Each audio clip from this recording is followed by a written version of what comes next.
Hello friends, welcome to JS Jega world. என்னடா எடுத்த உடனே சலன்னு சத்தம் கேட்குதுன்னு பார்க்குறீங்களா? கூழ் வத்தல் போட்டுக்கோங்க. அடிக்கிற வெயிலுக்கு மனுஷன் கூட காஞ்சி போவான். ஸோ அப்போ நம்ம போடக்கூடிய கூழ் வத்தல் என்ன சும்மாவாக இருக்கும், சும்மா காஞ்சி சலன்னு சத்தம் கேட்குதுங்க. அதை பொரித்து சாப்பிடும்போது டேஸ்ட் வந்து ரொம்ப நல்லாயிருக்கும். இதை வந்து எப்படி நம்ம வீட்டில் ப்ரிப்பேர் பண்ணுறதுன்னு சொல்லிட்டு பார்க்கலாம் வாங்க. அதுக்கு தேவையான அரிசி பார்த்திங்கன்னா, புழுங்க அரிசியாலும் சரி தான், பச்சை அரிசினாலும் சரி தான். எந்த அரிசி வேணுமோ அந்த அரிசியை வந்து நல்லா வாஷ் பண்ணி வெயிலில் வந்து ஒரு நாள் ஃபுல்லும் நல்லா காய போட்டுருங்க. தண்ணியில் வந்து கழுகி நீங்கள் வந்து நல்லா காய போட்டுருங்க. காய போட்டு மிஷினில் கொடுத்து நல்லா நைஸாக நீங்கள் வந்து அரைச்சி வாங்கிக்கோங்க. அந்த மாவு தான் நம்ம வந்து எடுத்து இன்றைக்கி வந்து யூஸ் பண்ணி இந்த கூழ் வத்தல் வந்து ப்ரிப்பேர் பண்ண போகிறோம். அது பச்சை அரிசியாக இருந்தாலும் சரி தான், புழுங்கல் அரிசியாக இருந்தாலும் சரி தான், நல்லா வாஷ் பண்ணி வெயிலில் தான் காய போட்டு நம்ம வந்து மிஷினில் கொடுத்து திரித்து எடுத்துக்கணும். இப்போ எப்படி பண்ணலான்னு சொல்லிட்டு பார்க்கலாம். ஒரு பேன் எடுத்துக்கோங்க. பெரிய பாத்திரத்தில் வந்து தண்ணி வந்து நீங்கள் தாராளமாக வச்சுக்கலாம். அந்த தண்ணி வந்து நல்லா கொதிக்கணும். இப்போ வந்து நான் வந்து ஒரு கிண்ண அளவுக்கு மாவு எடுத்துருக்கிறேன். அந்த மாவை வந்து தனியாக ஒரு பாத்திரத்தில் போட்டுக்கலாம்.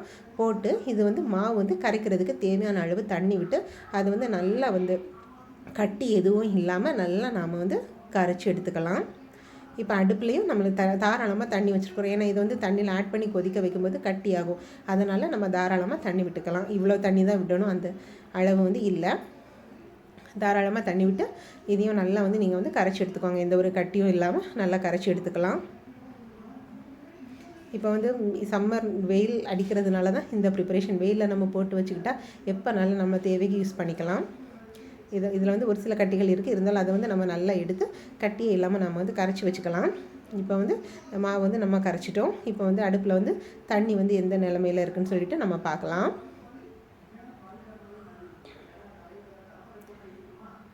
தண்ணி பாருங்கள் நல்லா வந்து கொதி வர ஆரம்பிச்சிடுச்சு. இந்த மாதிரி கொதி நல்லா வந்ததும் நம்ம வந்து கரைச்சி வச்சுருக்கிற அந்த மாவை வந்து இது கூட வந்து ஆட் பண்ணிக்கலாம். ஆட் பண்ணிவிட்டு நம்ம வந்து கிண்டி விட்டுக்கலாம். நம்ம வந்து தண்ணி வந்து நல்லா கொதித்து இந்த மாவை ஆட் பண்ணதும் நம்ம வந்து கிளறி விட்டுட்டே இருக்கணும். ஸ்டவ்வும் வந்து ரொம்ப வந்து ஹை ஃப்ளேமில் வைக்காமல் மீடியம் ஃப்ளேமில் வந்து வச்சுக்கலாம். வச்சுட்டு இந்த மாதிரி நம்ம வந்து கரைச்சி விட்டுட்டே இருக்கணும். ஏன்னா இது வந்து கட்டி பிடிக்கும். இந்த ஸ்டேஜில் வந்து இதுக்கு தேவையான அளவு உப்பு நம்ம வந்து ஆட் பண்ணிக்கலாம். உப்பு ஆட் பண்ணி அதையும் நம்ம வந்து நல்லா கரைச்சி விட்டுக்கலாம். பார்த்திங்களா, அந்த கரண்டியில் வந்து அந்த மாவு வந்து பிடிக்குது, இந்த மாதிரி தான் பிடிக்கும். நீங்கள் வந்து கரைச்சி விட்டுட்டே இருக்கணும். இது வந்து போக போக கெட்டி ஆயிரும்.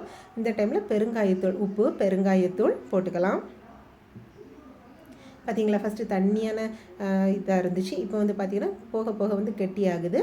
இது தேவைப்பட்டுன்னா நீங்கள் கூட கொஞ்சம் தண்ணி வந்து ஆட் பண்ணிக்கலாம். ஏன்னா நமக்கு வந்து மாவு வந்து நல்லா வெந்து வரணும். தண்ணி வந்து ஆட் பண்ணிவிட்டு நீங்கள் வந்து அதை நல்லா இப்படி இந்த மாதிரி கிளறி விட்டுக்கோங்க. ஓரளவு நல்லா வந்து கிளறினதும் காரத்துக்கு ஏற்றவாறு வத்தல் பொடி போட்டுக்கலாம். நீங்கள் வந்து பச்சை மிளகா அரைச்சி ஊற்றணுன்னா கூட பச்சை மிளகா அரைச்சி ஊற்றிக்கலாம். அப்போ பச்சை கலரில் கிடைக்கும். நாங்கள் வந்து இந்த ஒன்றுக்கு பாதியாக நம்ம திரித்து வச்சுருக்கிற வத்தல் பொடியை தான் இது கூட வந்து ஆட் பண்ணியிருக்கிறோம். அதையும் ஆட் பண்ணி நம்ம நல்லா வந்து கிளறி விட்டுக்கலாம். உப்பு, பெருங்காயத்தூள், வத்தல் பொடி, அப்புறமா ஜீரகம் ஆட் பண்ணணும். ஜீரகம் வந்து லாஸ்ட்டில் நம்ம ஆட் பண்ணால் போதும். இதை நல்லா நம்ம வந்து கிளறி கொடுத்துக்கலாம். பாருங்கள், இந்த மாதிரி பபிள்ஸ் வந்து வரணும். எப்படியும் ஒரு 15 மினிட்ஸ் ஆகும் இது வந்து நல்லா வெந்து வரதுக்கு. இந்த மாதிரி நல்ல பபிள்ஸ் வர்றது தான் நம்மளோட கரெக்டான பதம்னு சொல்லுவோம்ல, அந்த கரெக்டான பதம். அது வர்றது வரைக்கும் நம்ம நல்லா வந்து கிளறி கொடுத்துட்டே இருக்கணும். அதுக்கப்புறமா லாஸ்ட்டில் நம்ம வந்து இந்த மாதிரி பபிள்ஸ் எல்லாமே வந்த அப்புறமா நம்ம ஸ்டவ் ஆஃப் பண்ணிவிட்டு ஜீரகத்தை வந்து நம்ம வந்து இது கூட வந்து ஆட் பண்ணணும். பாருங்கள், நல்லா கெட்டி ஆகிடுச்சு. இனி இதை வந்து நம்ம இப்படி இந்த சூட்டோடையே நம்ம விட மாட்டோம், ஆறுன பிறகு தான் விடுவோம். அதனால் நம்ம வந்து ஆறுறது வரைக்கும் நல்லா இந்த மாதிரி கிளறி விட்டுட்டோன்னா அந்த கட்டியாக பிடிக்காது. இதை வந்து நல்லா கிளறி விட்டுக்கலாம். பாருங்கள், பபிள்ஸ் வந்து நல்லா வருது. நல்லா வந்துட்டுனா தான் இந்த மாவு வந்து நல்லா வெந்திருக்குன்னு அர்த்தம்.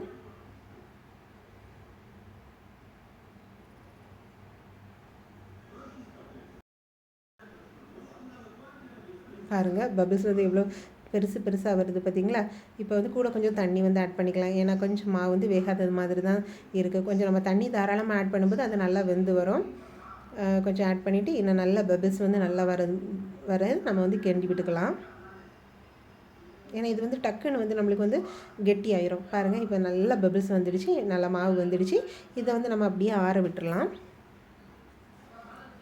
இதுதான் கரெக்டான பதம். நம்ம வந்து வத்தல் விட்டுறதுக்கு. இது வந்து நல்லா ஆறினப்புறமா நம்ம அதுக்கு ஆறுறதுக்கு முன்னாடி நம்ம ஜீரகத்தை போட்டு நல்லா கிளறி அப்படியே ஆற விட்டுறலாம்.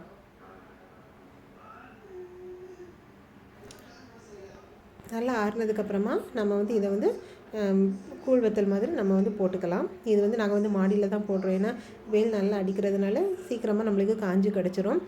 கீழே வந்து ஒரு பாய் போட்டு அதுக்கு மேலே ஒரு காட்டன் துணி விரிச்சிருக்கிறோம். சைடில் வந்து கிளிப்பெல்லாம் வச்சுருக்கோம். ஏன்னா காற்றுல பறக்கக்கூடாதுல்ல, அதுக்காக இந்த மாதிரி சின்ன சின்ன ஸ்பூன் எடுத்து இந்த மாதிரி ரவுண்ட் ஷேப்பில் வந்து நீங்கள் வந்து போட்டுக்கலாம். ரொம்பவும் தின்னாக போடக்கூடாது. ரொம்ப தின்னாக போட்டு எடுக்கிறது கொஞ்சம் கஷ்டமாக இருக்கும்.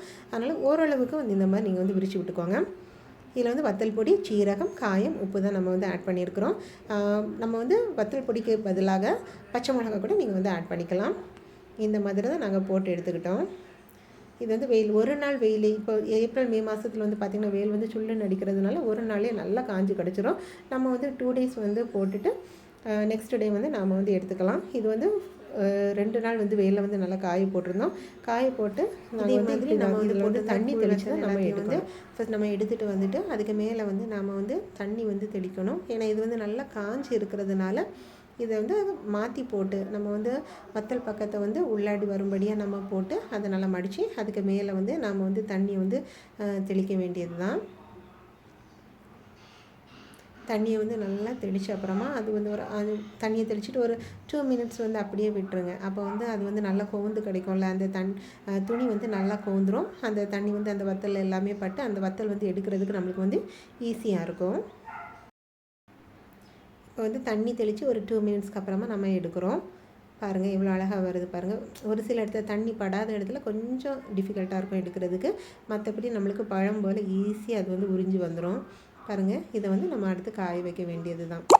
இது வந்து நம்ம ரொம்ப தின்னா விடக்கூடாது. நம்ம ஏற்கனவே நம்ம கொஞ்சம் கெட்டியாக விட்டுருந்தாலும் வெயில் அது காஞ்சி வரும்போது நம்மளுக்கு தின்னா தான் கிடைக்கும். இப்போ இந்த ஏப்ரல் மே காலத்தில் இந்த மாதிரி எல்லாமே நம்ம போட்டு வச்சுக்கிட்டோன்னா எப்போனாலும் நம்மளுக்கு தேவைன்னா கடையிலேருந்து வாங்க வேண்டிய அவசியமே இல்லை. இது வந்து கொஞ்சம் நம்ம வந்து கஷ்டப்பட்டு போட்டுட்டோன்னா நம்மளுக்கு வந்து காசும் மிச்சமாகும்.